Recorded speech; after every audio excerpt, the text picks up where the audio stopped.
So hi everyone. Today we'll be starting the first part of the lecture regarding this storage diseases. There are generally many types of storage diseases. First of all, before exactly going into the concept, what are exactly storage diseases? For suppose when you take proteins, lipids and carbohydrates, right? So these proteins, lipids and carbohydrates, immediately when they are used up, immediately they must be broken down into small pieces by their respective enzymes.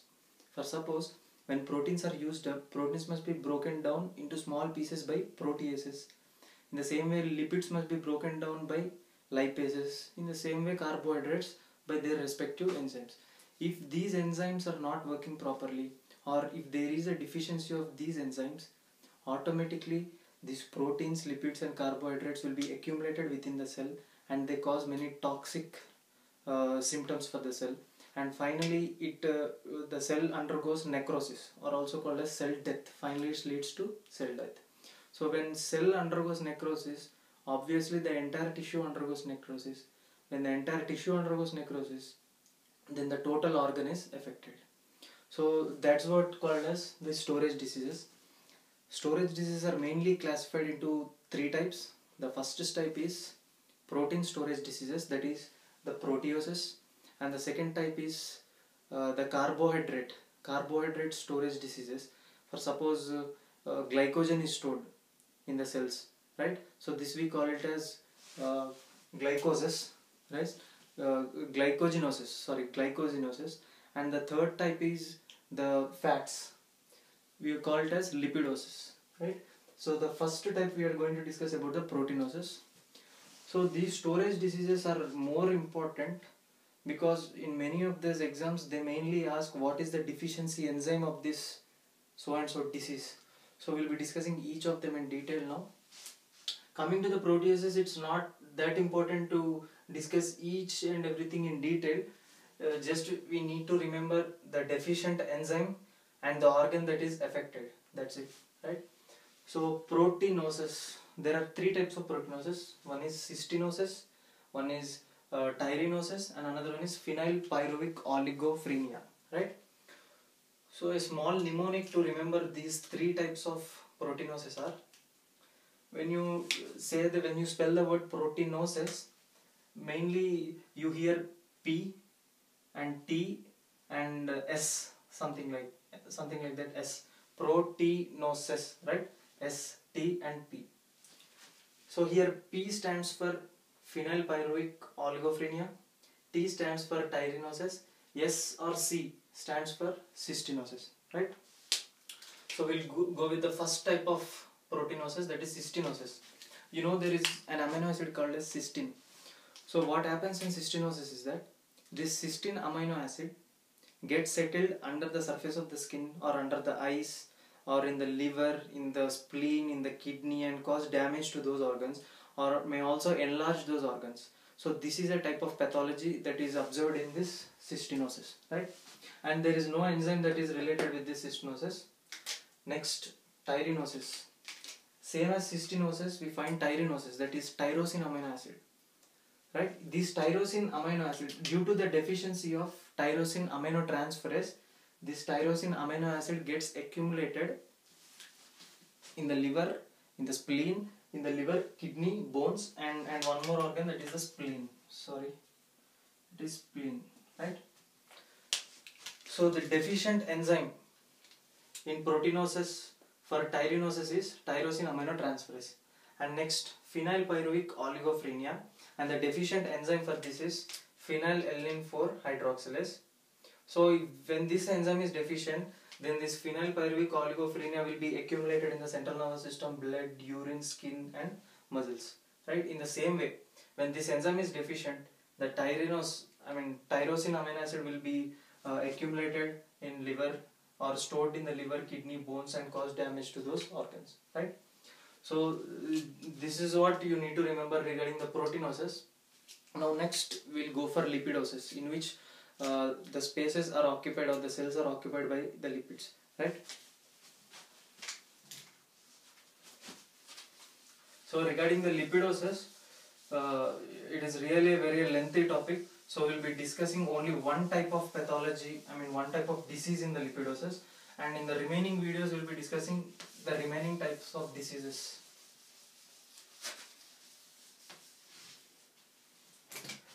So now we'll be speaking about lipidosis, right?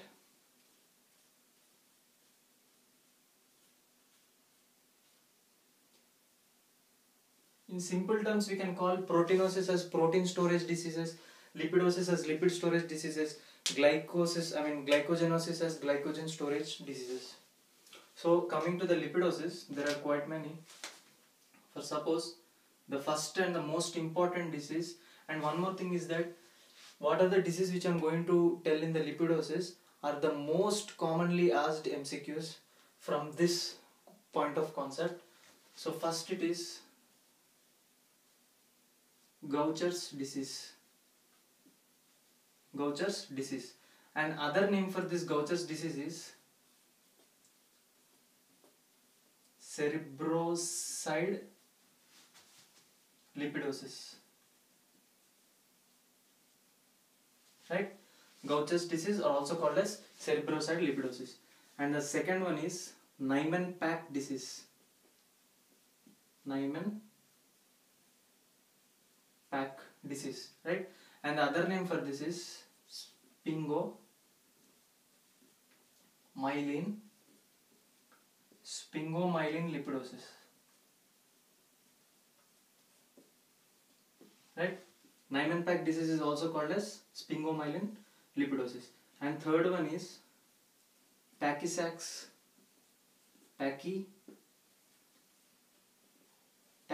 disease. It is also called as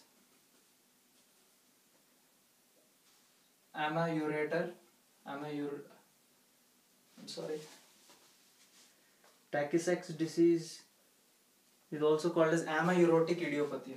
Amaurotic idiopathy.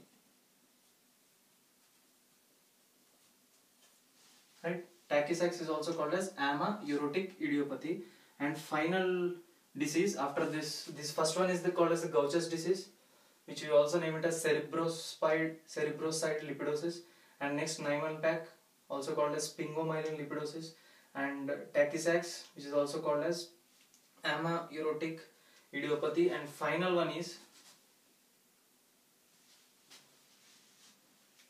Norman-Landing disease. Norman-Landing disease. And the other name for this is gangliosides. Right? So these are the most important and mostly asked MCQs. So they may also ask you directly Gaucher's disease, which type of pathologies are related to Gaucher's disease. We'll be discussing in a while. And next, what type of pathologies are related to Niemann-Pick, Tay-Sachs, Norman-Landing. So they can use they can use these names directly, or indirectly they can use these names and ask the questions related to their pathologies. So these 4 diseases have quite detailed information. So today we'll go with only the Gaucher's or cerebroside lipidosis, because there are many pathologies which are related with this Gaucher's disease.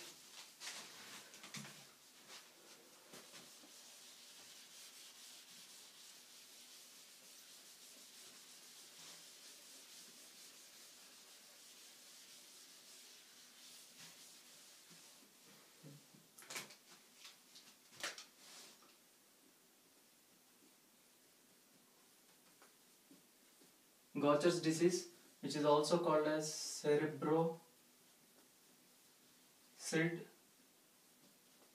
lipidosis. Gaucher's disease is also called as cerebroside lipidosis. Cerebroside lipidosis. So what is exactly this Gaucher's disease, right? There are phagocytes in our body. Phagocytes, the other name for phagocytes are macrophages, right? For suppose just list out some of the phagocytes. When you take WBC, the neutrophils are phagocytes, right? The monocytes are phagocytes. The lymphocytes, even they are the phagocytes. And next, the dendritic cells. Dendritic cells, they are phagocytes. And at last, the mast cells. So these are 5 different types of phagocytes in our body. What is the use of phagocytes? Whenever a microorganism, or whenever a virus or a bacteria, and whatever it may be, whenever an foreign body or a foreign organism, whenever it enters into your body, immediately an immune response is created. What is that immune response? These phagocytes which are present in our blood, which are always roaming in our blood, these phagocytes suddenly come near that microparticle or the foreign body and immediately phagocytose that. After swallowing, they immediately cut down into small pieces. So, and finally inactivate them. The same thing not only with the microorganism but also happens within our body. For suppose when you take leukocytes or erythrocytes, after when their age is finished or when their lifespan is finished, they need to die. So for suppose when you take erythrocytes, the average lifespan is around 120 days. So after 120 days, some millions and millions of erythrocytes are dying in our body. But where are these actually going? If they are stored in our body, these dead erythrocytes are stored in our body, then it may cause toxic to our body. So they must be phagocytosed into smaller particles and inactivate them. That function is done by these phagocytes. So while performing that function, a disease called as Gaucher's disease appears. So I will be explaining you how this Gaucher's disease appears, right? So for suppose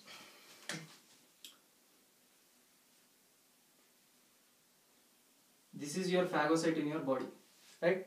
This is your phagocyte. Once if you take your RBC, so this is your RBC. It has finished its lifespan and it is almost dead RBC. Right? Dead RBC. Now the dead RBC cannot accumulate in our body because it causes toxicity to our body. So it must be phagocytosed by a phagocyte. So the dead RBC, this phagocyte eats this dead RBC and dead RBC finally enters into the phagocyte. This is the dead RBC. Right? One important thing which I like to mention is that when you take out this RBC, when you see on the surface of this RBC, right? When you see on the surface, the cell membrane of the RBC, you find small glycoprotein molecules.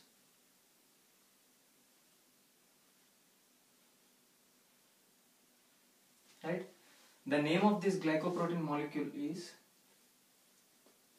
cerebrosidine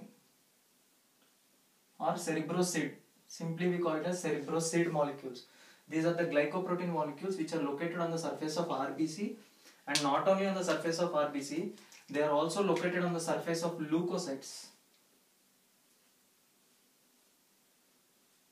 Leukocytes or simply WBC, right?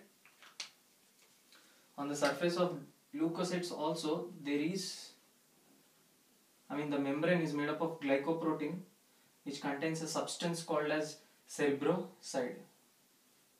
Even this is only a glycoprotein molecule, it's not a separate substance. So cerebroside molecules are the glycoprotein molecules which are located on the surface of WBC and RBC. Once if the RBC and WBC are dead, they are phagocytosed by this phagocyte.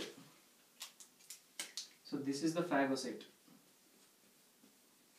And you know how they are broken down into small particles. Whenever it enters into the phagocyte, this phagocyte contains every cell, of course every cell contains lysosomes, right? This is a vacuole of lysosome and it contains small hydrolyting enzymes. These hydrolyting enzymes act on this dead RBC or dead WBC and they cut down into small pieces and finally denature them or inactivate them.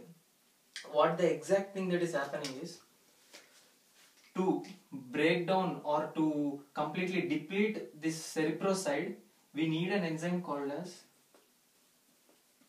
cerebrosidase. This enzyme denatures this cerebroside, or this enzyme is responsible for the damage of this or breaking down of this cerebroside. Where is this enzyme present? This enzyme is present in the vacuole itself. present in the lysosomes itself. Lysosomes release enzymes. One of the enzyme is cerebrosidase. If lysosome do not release this enzyme, or if there is a deficiency of this enzyme, then cerebroside will no longer break down. When cerebroside will no longer break down, all these RBC and WBC, they are in a dead form stored in the phagocyte. Like this.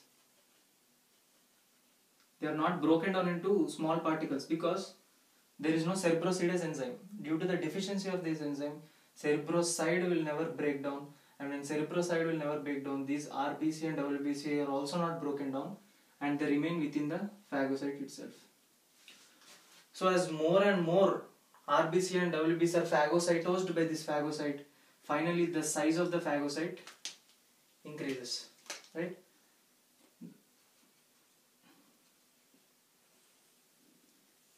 The size of the phagocyte increases.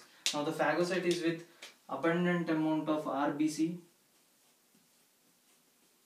dead RBC, not live RBC, and abundant amount of WBC.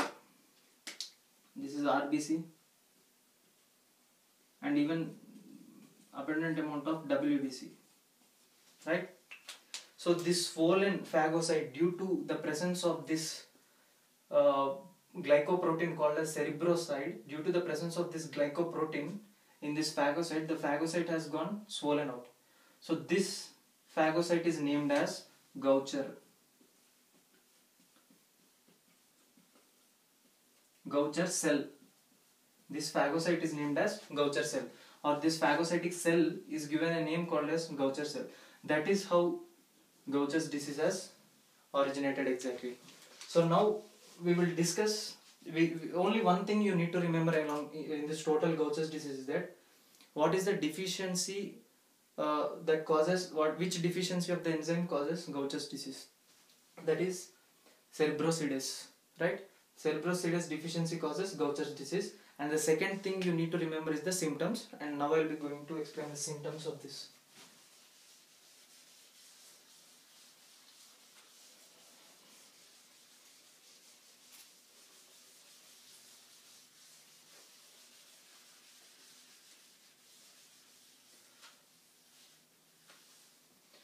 So the symptoms of Gaucher's disease.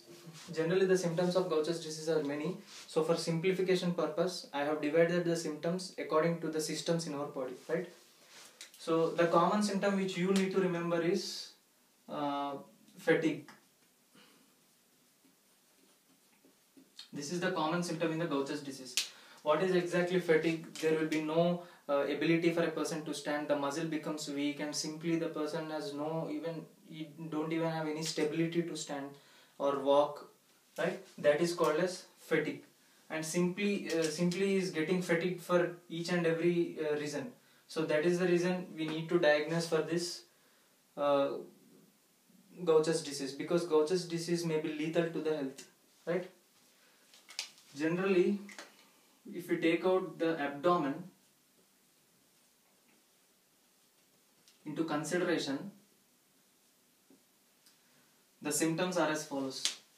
You find the most important organs in the abdomen, the most the most commonly occurring diseases to those organs itself. They are the liver, one is the liver, and next it is the kidney, and next it is the spleen, right? So one is the liver, and next it is kidney, and next it is spleen. So these are the organs which you find in the abdomen. Just leave out the intestine and everything. The main organs which I am telling you is liver, kidney and spleen. So what happens in Gaucher's disease? Gaucher's disease, there is an enlargement of liver, which we call it as hepatomegaly, right? And kidneys, there is a renal failure. Coming to the spleen also gets enlarged, which we also call as splenomegaly, right? So this is regarding the abdomen. Next, when we enter into the face region, or suppose when we enter into the eyes, what is the pathology? In the eyes, the patient who comes near you with a Gaucher's disease has red color spots in the eyes. Red spots in the eyes, right? Next thing is that skin. you need to find out the skin of the patient. The skin of the patient turns or it ranges between yellow to brown color, right? Next, if you look at the skeletal system, what exactly happens is that the symptoms related with the skeletal system are the joints which are present in our body, they get degenerated. And next, there is a tissue coating on the surface of the bone. The tissue coating also gets degenerated. And the density of the bone slowly gets decreased. When the density of the bone is decreased, there is more chances of the child or of the person with the Gaucher's disease to get fractures. So morely he is prone to get fractures in this Gaucher's disease. And one more thing is that in children, if a child has got this Gaucher's disease, immediately there is a growth retardation in the children. So we'll discuss one by one now. One is bone density. Bone density is decreased. When bone density is decreased, automatically there will be fractures. Next, the tissue that is covering the bone is degenerated. I mean bone necrosis. Thirdly, the joints get degenerated. Right? So this is regarding the skeletal system. Now coming to the blood, what are the changes that are observed in the blood? The patient with Gaucher's disease. Right? The RBC count, the WBC count, the platelet count is all below normal level. Right? The RBC count is below normal, the WBC count is below normal level, and the platelet count is also below the normal value. So after the blood, if we come to the thorax, the main organ in the thorax is the lungs. What happens in this patient with Gaucher's disease is that the lungs get compressed. There is a compression of lungs. When there is a compression of lungs, the oxygen supply from the lungs to the tissues is very less. So the oxygen supply to tissues is decreased. So these are the symptoms of the Gaucher's disease which you need to remember each and everything. And regarding the Gaucher's disease, as I told you, the first point is what is the enzyme deficiency in the Gaucher's disease? It is cerebrosidase. And next, what are the symptoms that are related to the Gaucher's disease? So this is a quite long lecture on this.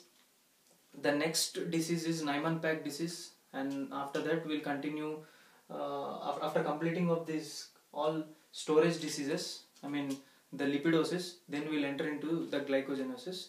So for now, this is the fact. Thank you.